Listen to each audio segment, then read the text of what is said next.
Ernst. Ich bin Doktorandin am KIT, am Institut für Organtierchemie. Und in meiner Forschung befasse ich mich mit der Entwicklung neuer Leuchtstoffe für OLEDs.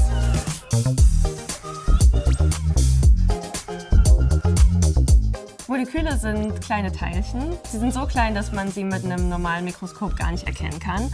Und sie bestehen aus Atomen. Atome sind noch kleinere Teilchen, die kann man sich so ein bisschen wie Legosteine vorstellen. Und im Molekül setzen wir die Atome aneinander und bilden damit größere Formationen quasi. Also man kann sich das vorstellen, dass wir wie beim Lego-Bauen kleine Atome zusammensetzen und bilden einen Verband von Atomen, ein Molekül.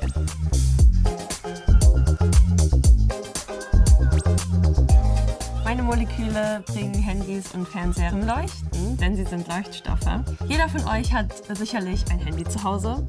Und dieses Handy hat ein Display. Allerdings ist das Display nicht einfach eine Folie, sondern besteht aus ganz vielen kleinen Teilen, sogenannten Pixeln. So ein Pixel kann man sich ein bisschen wie eine Schokolinse vorstellen. Er hat eine beliebige Farbe und leuchtet.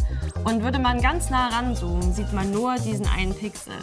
Aber von weiter weg kann man ein ganzes Bild erkennen. Und so ist es auch beim Display. Hierbei ist allerdings wichtig zu wissen, dass ein Pixel, obwohl er schon sehr klein ist, nicht nur ein Teilchen ist, sondern aus 3 verschiedenen OLEDs besteht. Und indem man die Helligkeit der verschiedenen Farben kontrolliert, können wir aus Rot, Blau und Grün weiß machen, indem wir alle 3 Farben hell leuchten lassen. Genauso können wir, indem wir verschiedene Farben hell oder dunkler erscheinen lassen, so ziemlich alle Farben zusammenmischen. Das heißt, jeder einzelne Pixel des Displays kann in jeder beliebigen Farbe leuchten. Ein Display ist also eine Ansammlung kleiner einzelner Teilchen, die gemeinsam ein Bild ergeben.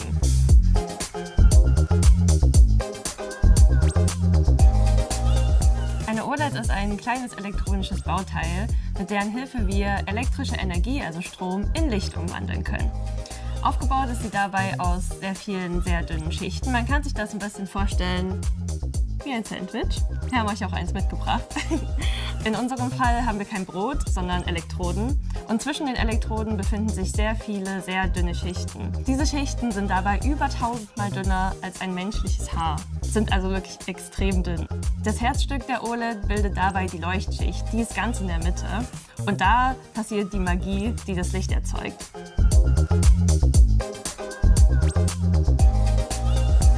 Damit Moleküle leuchten können, müssen wir dem Molekül zunächst Energie zuführen. Das heißt, entweder Strom anlegen oder das Molekül mit Licht bestrahlen. Und diese Energie führt dann dazu, dass kleine Teilchen innerhalb des Moleküls, die sogenannten Elektronen, angeregt werden können. Man kann sich das ein bisschen vorstellen, wie wenn ein Kind auf einem Trampolin springt und es eben nach oben hüpft. Genauso würden auch die Elektronen durch die Energie hüpfen, aber genauso wie das Kind auch wieder nach unten fällt, wenn es am höchsten Punkt angelangt ist, passiert das auch mit den Elektronen und sie fallen relativ schnell wieder herunter. Bei dem Herunterfallen geben sie dann die Energie wieder ab, die sie zunächst aufgenommen haben, und das kann eben bei bestimmten Molekülen in Form von Licht passieren.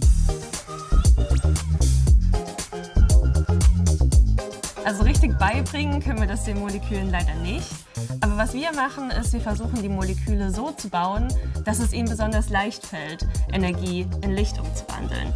Dazu haben wir verschiedene Ansätze. Wir können beispielsweise schauen, welche Atome wir im Molekül unterbringen, wie viele, das heißt, wie groß das Molekül am Ende sein soll. Wir können schauen, in welcher Anordnung die Moleküle zueinander stehen, ob sie beispielsweise eine lange Kette oder einen Ring bilden können. Und was auch wichtig ist, ist, wir können schauen, das Molekül möglichst starr, also steif zu haben.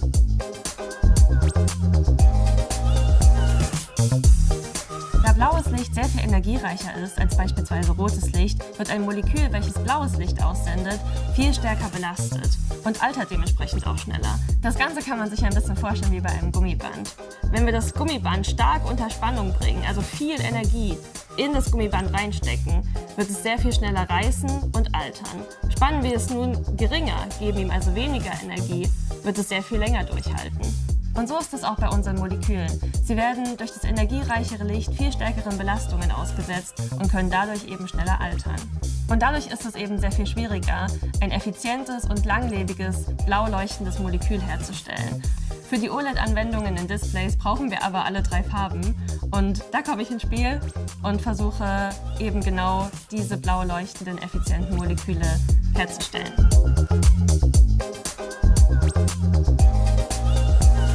Hierbei gehe ich so vor, dass ich zunächst Ideen entwickle, wie denn die perfekten blau leuchtenden Moleküle aussehen könnten. Es gibt dann die Möglichkeit, das Ganze mittels Computer nachzuberechnen, um so die besten Kandidaten herauszufiltern.